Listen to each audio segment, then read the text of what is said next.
Hello welcome नमस्कार दोस्तों, कैसे हो आप सभी लोग। आशा करता बहुत अच्छे होंगे। इस वीडियो में लेकर आए सामान्य हिंदी इंपॉर्टेंट संपूर्ण रस चौपाई प्लस छंद, जो इस वीडियो के माध्यम से वेरी इंपॉर्टेंट रहने वाले हैं। वीडियो को पूरा वॉच करना। हास्य रस।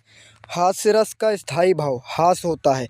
किसी व्यक्ति के विकृत रूप, आकार, वेशभूषा आदि को देखकर हृदय में जो विनोद भाव उत्पन्न होता है, उसी को हम हास्य रस कहते हैं।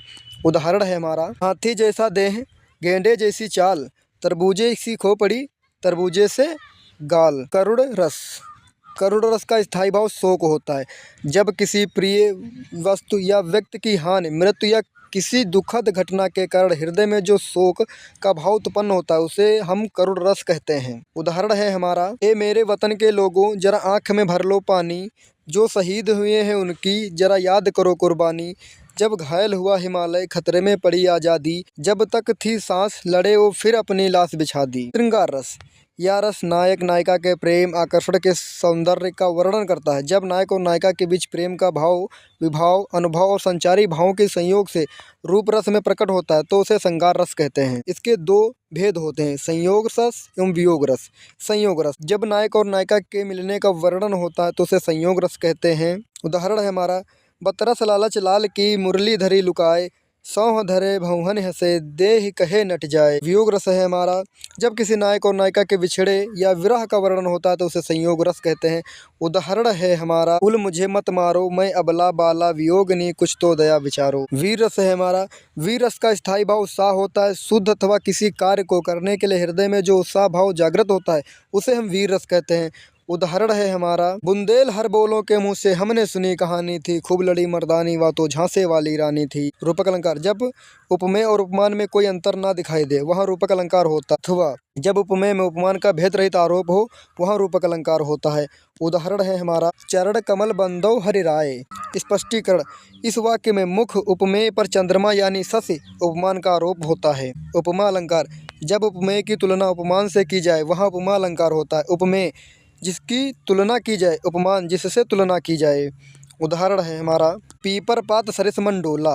पहचान है, सा सी से सम सरिस समान। यमक अलंकार, जहाँ कोई शब्द दो या दो से अधिक बार आए किंतु उसके अर्थ भिन्न भिन्न हो, वहाँ यमक अलंकार होता है।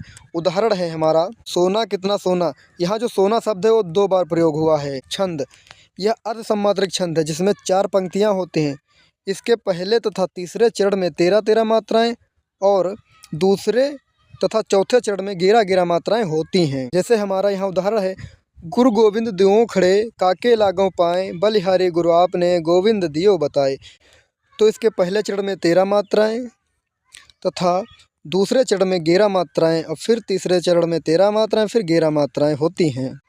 रोला छंद, यह सम्मात्रक छंद, इसके 4 चरण होते हैं। इसके प्रत्येक चरण में 24-24 मात्राएं होती हैं तथा 11 और 13 मात्राओं पर यदि होती है। उदाहरण है हमारा, ए देवी यह नियम सृष्टि में सदा अटल है, रह सकता है वही सुरक्षित जिसमें बल है, निर्बल का है नहीं जगत में कहीं ठिकाना, रक्षा साधन उसे प्राप्त हो चाहे नाना। चौपाई छंद है, यह सम्मात्रक छंद है, 4 चरण होते हैं। इसके हर एक चरण में 16 मात्राएं होती हैं। उदाहरण है हमारा, बिनु पग चले सुने बिनु काना, कर बिनु कर्म करक विधि धनाना, अनन रहित सकल रस भोगी, बिनु बाने कहता बड़ा जोगी। इसके प्रत्येक चरण में 16-16 मात्राएं हैं।